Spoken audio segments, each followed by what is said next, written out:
नमस्कार dear students, स्वागत है आपका अपने YouTube channel Kishan science classes में। आज हमने जो NCERT जो अगले साल NCERT 10th क्लास है, इसकी साइंस हमने शुरू की है और इसका पहला जो चैप्टर है वो है रासायनिक अभिक्रियाएं एवं समीकरण।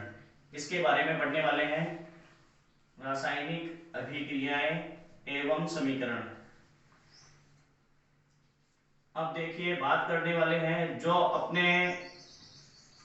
9th क्लास में अब जो स्टूडेंट थे उनके जो अब 10th क्लास में जो बुकें आएगी उसकी जो साइंस है वो अपन कवर करने वाले हैं। तो देखिए, सबसे पहली बात, कुछ एक उदाहरण दिए गए। सबसे पहला जो उदाहरण है वो ऐसा बोला गया है कि गर्मियों में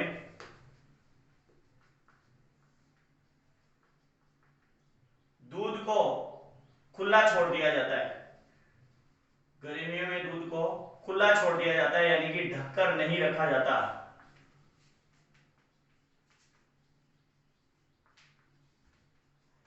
और हम बात करें, यदि कोई लोहे की वस्तु है,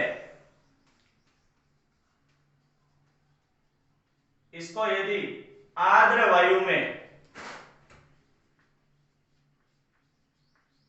खुला रखें तो क्या परिवर्तन होता है।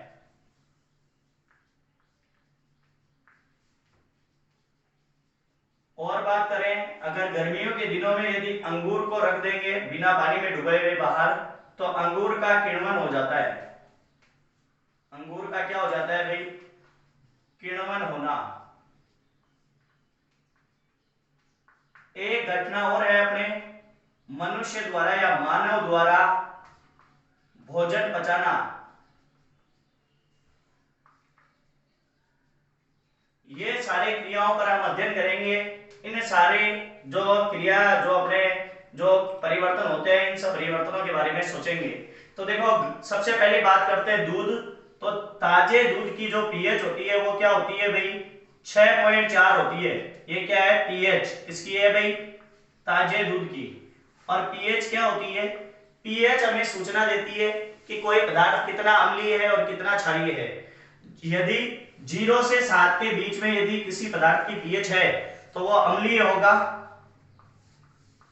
और यदि किसी पदार्थ की पीएच 7 है तो वो कैसा होगा भाई? उदासीन होगा। और यदि किसी पदार्थ की पीएच है वो 7 से 14 है तो वो कैसा होगा भाई? क्षारीय होगा। यहां मैं आपको बात बताऊं तो दूध है, ताजा दूध, ये ताजा दूध है, ये क्या है भाई? आपके पास में दुर्बल अम्ल है। कैसा अम्ल है? दुर्बल अम्ल। लेकिन आपने देखा होगा कि यदि आप दूध को गर्मियों के दिनों में बिना गर्म करे ही रख देते हैं तो दूध फट जाता है। अपनी जो मारवाड़ी भाषा में बोले तो दूध काई गो भाई, फाट गो। तो दूध फट गया। तो ये दूध फटा कैसे? तो मैं आपको बता दूं कि धीरे धीरे इसकी पीएच कम हो गई। साइंस की भाषा में बोले तो दूध खट्टा हो गया। दूध कैसा हो गया भाई? खट्टा हो गया। यानी दूध में कोई ना कोई परिवर्तन हुआ, और परिवर्तन क्या हुआ भाई? दूध क्या हो गया भाई? खट्टा हो गया। अब देखिए दूसरी बात, यदि लोहे की वस्तु को आर्द्र वायु में खुला छोड़ देते हैं तो इस पर जंग लग जाती है भाई। तो यहां भी कुछ न कुछ परिवर्तन हुआ है, जंग लगना। अगली बात, अंगूर का बेस्वादिला होना। अंगूर का क्या हो गया भाई? किण्वन हो गया। मनुष्य द्वारा भोजन पचना, मनुष्य के द्वारा भोजन को पचाना। ये सारी क्रिया, जितनी भी ये क्रियाकलाप है, ये सारी की सारी जो क्रियाएं हुई, इन सब में जो परिवर्तन हुआ वो कौन सा परिवर्तन हुआ भाई? रासायनिक परिवर्तन। यानी कि इसमें पदार्थ के कौन से गुण बदल गए भाई? रासायनिक गुण बदल गए। कौन से गुण बदल गए? रासायनिक गुण बदल गए। तो ऐसे परिवर्तन को हम क्या बोलते हैं भाई? रासायनिक परिवर्तन। तो वह परिवर्तन जिसमें पदार्थ के रासायनिक गुण बदल जाते हैं, ऐसे परिवर्तन को हम क्या बोलते हैं भाई? रासायनिक परिवर्तन।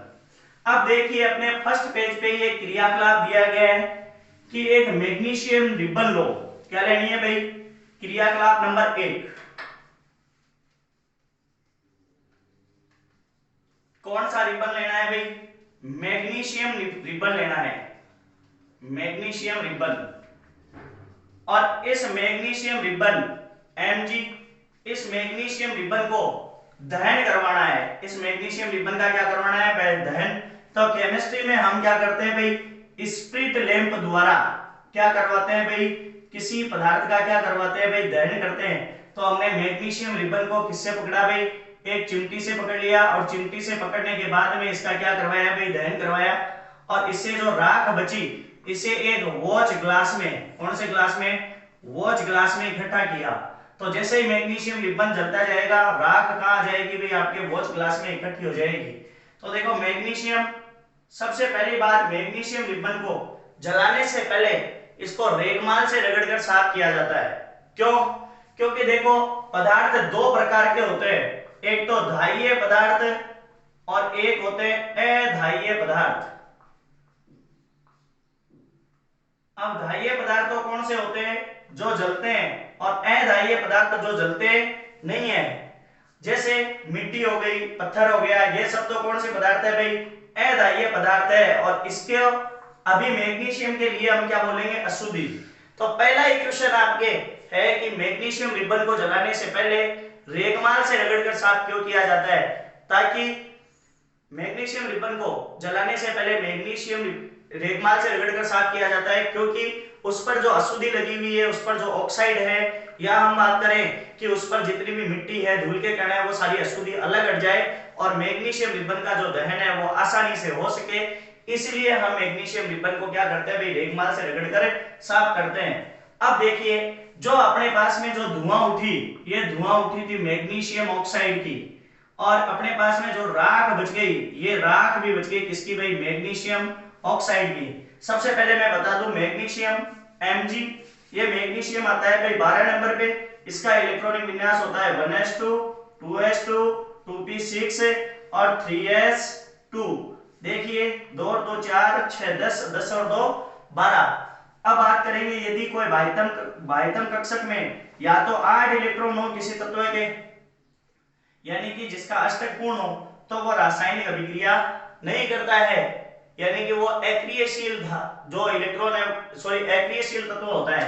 अब बात करें यहाँ न तो कोई भी बाह्यतम कोश पूरा भरा हुआ और न इसमें बाह्यतम कोश में 8 इलेक्ट्रॉन, तो बाह्यतम कोश में 8 इलेक्ट्रॉन बनाने के लिए ये 2 इलेक्ट्रॉन क्या कर देगा भाई, त्याग देगा, और इसकी संयोजकता होगी +2। तो मैग्नीशियम की संयोजकता होती है +2। अब देखो इसका दहन करवाया, तो किसी भी पदार्थ का दहन करवाएंगे तो वो ऑक्सीजन की उपस्थिति में होगा। तो अब देखिए मैग्नीशियम की संयोजकता +2। अब बात करेंगे ऑक्सीजन, ऑक्सीजन आता है भाई 8 नंबर पर, और इसका इलेक्ट्रॉनिक विन्यास हो गया 1s2 2s2 और 2p4। देखो बाह्यतम कक्षक में कितने इलेक्ट्रॉन है भाई, 4 और 2 कितने हैं भाई, 6। तो ये क्या करेगा, 2 इलेक्ट्रॉन ग्रहण कर लेगा, और 2 इलेक्ट्रॉन ग्रहण करेगा, तो इसकी संयोजकता हो गई -2। तो ये लो जी मैग्नीशियम की संयोजकता है -2। अब देखेंगे, देखो इन दोनों को क्रॉस मल्टीप्लाई कर देंगे, 2 से 2 कैंसिल, तो आपके पास में बढ़ जाएगा MgO, और इसको पढ़ेंगे मैग्नीशियम ऑक्साइड, तो यहाँ बढ़ गया आपके पास में MgO, मैग्नीशियम ऑक्साइड। तो पहला क्वेश्चन ऐसा पूछा जाता है कि मैग्नीशियम रिबन को जलाने से पहले रेगमाल से रगड़कर साफ क्यों किया, उसका उत्तर मैंने बता दिया, ताकि उसकी अशुद्धियां दूर हो जाए और उसका दहन आसानी से हो सके। दूसरी बात, दूसरा क्वेश्चन पूछा जाता है मैग्नीशियम रिबन के दहन की विक्रिया बताइए, तो ये रही Mg + O2 = MgO। एक क्रियाकलाप आपके समझ में आ गया अच्छी तरीके से। अब देखिए ये जो मैग्नीशियम ऑक्साइड है, ये सफेद रंग की राख बनी थी अपने पास में, कैसी बनी भाई, श्वेत रंग का चूर्ण, श्वेत रंग का चूर्ण अपने पास में प्राप्त हुआ। अब देखिए इसी प्रकार एक और दिया गया है क्रियाकलाप नंबर 2। ये क्रियाकलाप नंबर 2 क्या है भाई आपके पास में, ये दिया गया है कि एक परखनी ली लो और उसमें लेड नाइट्रेट का घोल लीजिए और पोटेशियम आयोडाइड डाल दीजिए। एक परखनी ली और इसमें लेड नाइट्रेट, किस कौन सा नाइट्रेट भाई, लेड नाइट्रेट, तो PbNO3, लेड बोले तो शीशा, और इसकी जो इसका नाम है वो तो लेड है Pb का, लेकिन जो इसका जो लेटिन नाम है, कौन सा नाम भाई, लेटिन नाम, ये लेटिन नाम है आपके पास में प्लम्बम। क्या है भाई, प्लम्बम, और इसको याद रखेंगे आप बम बम भोले से, इसलिए यहाँ लेड नाइट्रेट यानी PbNO3 का छोटा सा क्या लिया, विलयन लिया। अब इसमें पोटेशियम आयोडाइड डाल दिया, क्या डाल दिया भाई, पोटेशियम आयोडाइड, पोटेशियम का मतलब K और आयोडाइड यानी I, दोनों की संयोजकता 1 1 थी, तो पोटेशियम आयोडाइड। ये देखिए पोटेशियम जो आयोडाइड है, यहाँ पोटेशियम, पोटेशियम का प्रतीक चिन्ह क्या है भाई, के, जो कि होना अगर वैसे देखे तो पोटेशियम से पीछे होना चाहिए था। इसका जो लैटिन नाम है पोटेशियम का, ये लैटिन नाम है वो है केलियम। क्या है भाई, केलियम, इसलिए इसको कैसे दर्शाया गया।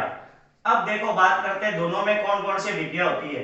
तो PbNO3 और इसकी अभिक्रिया करवाई गई किससे, Ki से। तो देखिए आपके पास में यहाँ Pb तो प्लस और NO3 माइनस, और यहाँ पोटेशियम प्लस और I माइनस। तो जाहिर सी बात है जब रासायनिक अभिक्रिया होती है तो पुराने बंध तो टूटते हैं, तो Pb और NO3 के मध्य जो बंध था ये तो टूट जाएगा, और पोटेशियम और आयोडाइड I दोनों आयोडीन के मध्य जो बंध था ये भी टूट गया, यानी ये आयनों में विभाजित हो गए। तो ये तो बन गया Pb प्लस और ये बन गया NO3 माइनस, ये बन गया K प्लस और ये बन गया I माइनस। अब आप जानेंगे कि प्लस प्लस को क्या करता है, प्रतिकर्षित, लेकिन प्लस माइनस को क्या करता है, आकर्षित। तो यहां से बन जाएगा PbI और प्लस यहां देखो K और ये बन जाएगा NO3, तो यहां हो जाएगा KNO3।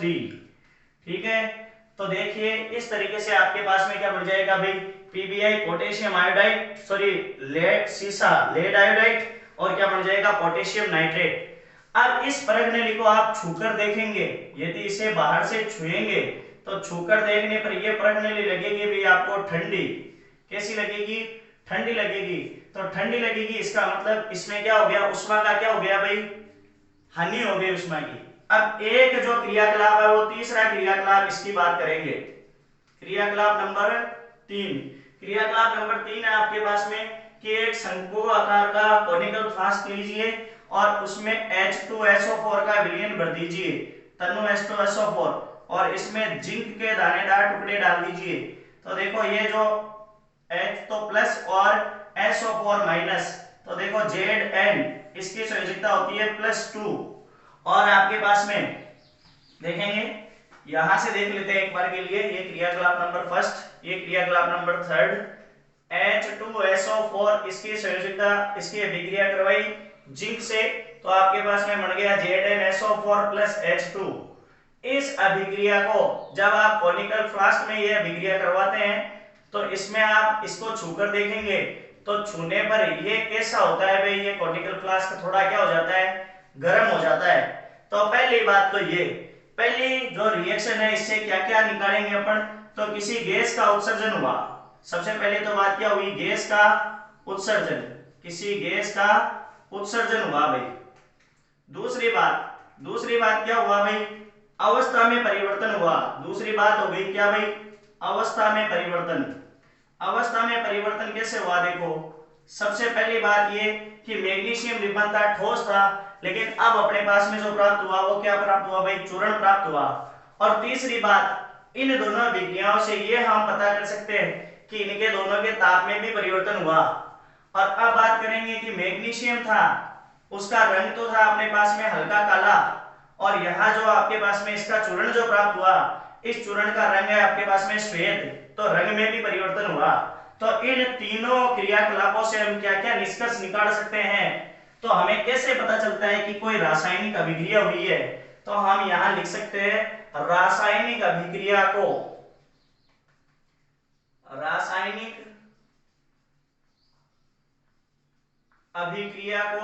निर्धारित करने वाले कारक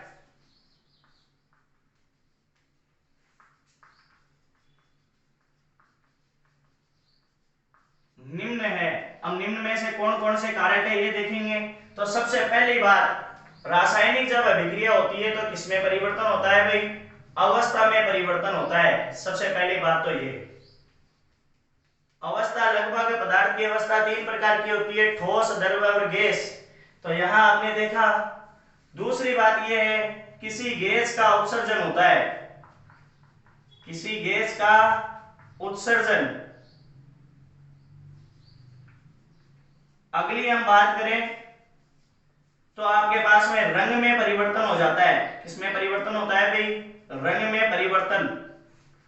और अब चौथी यदि बात करें अपन तो किसमें परिवर्तन हो जाएगा, ताप में परिवर्तन।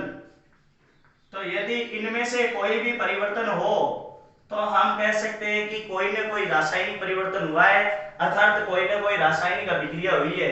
तो अगला क्वेश्चन यहाँ से ये बनता है कि रासायनिक अभिक्रिया को निर्धारित करने वाले कारक बताइए, कारक कौन कौन से हैं। तो अवस्था में परिवर्तन, किसी गैस का उत्सर्जन, रंग में परिवर्तन और ताप में परिवर्तन। अब देखिए हमने जो पहली अभिक्रिया लिखी थी उसको हम यदि ऐसे लिखे, magnesium plus oxygen is equals to, आप लिख दें मैग्नीशियम ऑक्साइड, ये लिखना थोड़ा लंबा हो जाता है, इसको बोलते हैं शब्द समीकरण। क्या बोलते हैं भाई? शब्द समीकरण। क्योंकि हमने रासायनिक परिवर्तन को किसके रूप में लिख दिया भाई? शब्दों के रूप में लिख दिया, तो इसे बोलेंगे शब्द समीकरण। अब देखो, लेकिन किसी रासायनिक अभिक्रिया को किसमें? प्रतीकों और मात्रकों के रूप में लिखना क्या कहलाता है भाई? रासायनिक समीकरण कहलाता है। तो आप लिख सकते हैं कि किसी रासायनिक परिवर्तन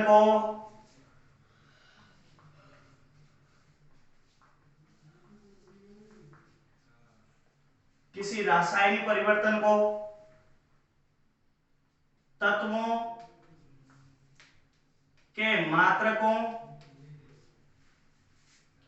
व अणुसूत्रों के रूप में लिखना। किसके रूप में लिखना?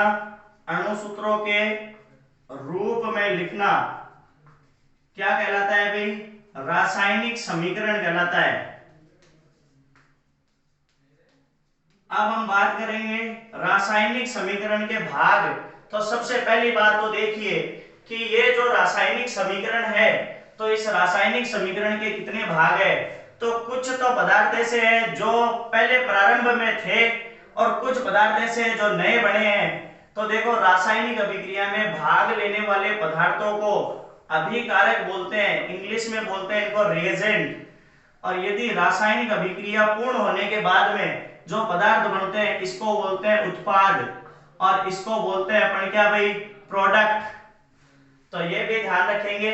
अब रासायनिक अभिक्रिया को लिखने की विधि, रासायनिक अभिक्रिया को लिखना, तो सबसे पहली बात, एक तो रासायनिक अभिक्रिया का होता है LHS और एक होता है RHS। LHS का मतलब हो गया लेफ्ट हैंड साइड, यानी कि बाएं हाथ की तरफ हम अभिकारकों को लिखते हैं। इसको लिखते हैं अभिकारकों को लिखते हैं। अब अभिकारक 1 2 3 सब बहुत ज्यादा भी हो सकते हैं, एक भी हो सकता है, दो भी हो सकता है। तो अभिकारकों के बीच में किसका निशान लगाकर लिखते हैं भाई? प्लस का निशान लगाकर लिखते हैं। अब देखिए दूसरी बात करेंगे उत्पाद। तो उत्पाद भी दो, एक या एक से ज्यादा हो सकते हैं। तो उत्पाद को भी हम किसका? RHS में लिखेंगे, और उत्पाद में भी हम किसका निशान लगाकर लिखेंगे भाई? प्लस का निशान लगाकर लिखेंगे। अब बात करेंगे, देखो इन दोनों के बीच में अभिकारक और उत्पाद LHS और RHS दोनों के बीच में एक तीर का निशान दर्शाता है। ये तीर का निशान क्या दर्शाता है भाई? अभिक्रिया की दिशा प्रदर्शित करता है। अभिक्रिया की दिशा के आधार पर अभिक्रियाएं दो प्रकार की होती है, एक तो उत्क्रमणीय और एक अनुत्क्रमणीय। उत्क्रमणीय अभिक्रियाएं वे अभिक्रियाएं जो जाहिर सी बात है अभिकारक से उत्पाद और उत्पाद से अभिकारक दोनों बनाए जा सकते हैं। ऐसी अभिक्रिया को क्या बोलते हैं अपन? उत्क्रमणीय। मैं उदाहरण दूं, N2 + H2 is equals to बन गया NH3 अमोनिया। अब देखो यदि मान लो इस पर दाब डाला गया तो क्या बना भाई? अमोनिया बन गया। दाब डाला गया और ताप को कम किया गया। जैसे ही दाब को वापस हटा लेंगे और ताप को बढ़ा देंगे तो वापस अमोनिया नाइट्रोजन और हाइड्रोजन में बदल जाएगा। तो इसका मतलब ये दोनों तरफ चल रही है। इस अभिक्रिया को बोलेंगे उत्क्रमणीय अभिक्रिया। लेकिन मैं आपको बताऊं, मैग्नीशियम था, ऑक्सीजन की उपस्थिति में दहन करवाया, मैग्नीशियम ऑक्साइड की राख बन गई। इस राख से वापस हम Mg+O2 नहीं बना सकते, अभिकारक नहीं बना सकते। इसका मतलब ये कौन सी अभिक्रिया है भाई? अनुत्क्रमणीय अभिक्रिया है। तो ये बात भी आप ध्यान रखेंगे। अब देखेंगे, देखो द्रव्यमान संरक्षण नियम, बहुत सी बार एनसीईआरटी में ये क्वेश्चन पूछा गया है। द्रव्यमान संरक्षण नियम। तो देखिए द्रव्यमान एक संरक्षित राशि है, न तो द्रव्यमान का निर्माण किया जा सकता और न ही द्रव्यमान का क्या किया जा सकता भाई, विनाश किया जा सकता। अब देखिए इधर बात करेंगे, magnesium plus oxygen is equal to था MgO, मैग्नीशियम ऑक्साइड। चलो एक अभिक्रिया का और उदाहरण लेते हैं, H2SO4 जो क्रियाकलाप नंबर 3 में पड़ी थी, plus zinc is equal to था ZnSO4 प्लस था H2। अब देखिए यहां देखो मैग्नीशियम का एक परमाणु, यहां भी मैग्नीशियम का एक परमाणु, यहाँ ऑक्सीजन के दो परमाणु, लेकिन यहाँ ऑक्सीजन का एक परमाणु। अब हमने द्रव्यमान संरक्षण नियम में तो ये पढ़ रखा है कि न तो रासायनिक अभिक्रिया में द्रव्यमान का निर्माण होता और न ही रासायनिक अभिक्रिया में द्रव्यमान का विनाश होता। तो यहाँ भाई एक ऑक्सीजन कहाँ गया, एक ऑक्सीजन परमाणु यहाँ कम हो रहा है, कम हो रहा है, इसका मतलब ये द्रव्यमान संरक्षण नियम की अनुपालना नहीं कर रही है। तो ऐसी अभिक्रिया को क्या बोलेंगे भाई, कंकाली रासायनिक समीकरण। क्या बोलेंगे, कंकाली रासायनिक समीकरण। तो वह रासायनिक समीकरण जो द्रव्यमान संरक्षण नियम की अनुपालना नहीं करती है, कौन सी रासायनिक समीकरण कहलाती है, कंकाली रासायनिक समीकरण। अब दूसरी बात ये, यहाँ देखिए दूसरे एग्जांपल में H2, इधर भी H2, यहाँ देखो S तो यहाँ भी S, यहाँ ऑक्सीजन के 4 तो यहाँ भी ऑक्सीजन के 4, यहाँ Zn का 1 और यहाँ भी Zn का 1। तो यहाँ देखिए जितना जो परमाणु द्रव्यमान होगा या अभिकारकों का जो कुल द्रव्यमान होगा, अभिकारकों का कुल द्रव्यमान,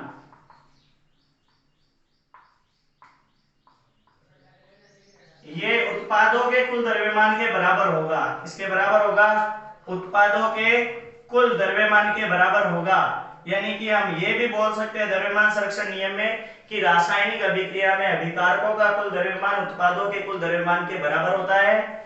और इसका मतलब इस अभिक्रिया को बोलते हैं अपन, कौन सी अभिक्रिया भाई, संतुलित रासायनिक समीकरण। आशा करूंगा आपको अच्छी तरीके से समझ में आया होगा। अब हम आगे की जो क्लास में बाकी आगे का जो चीज पढ़ेंगे। धन्यवाद, जय हिंद, जय भारत।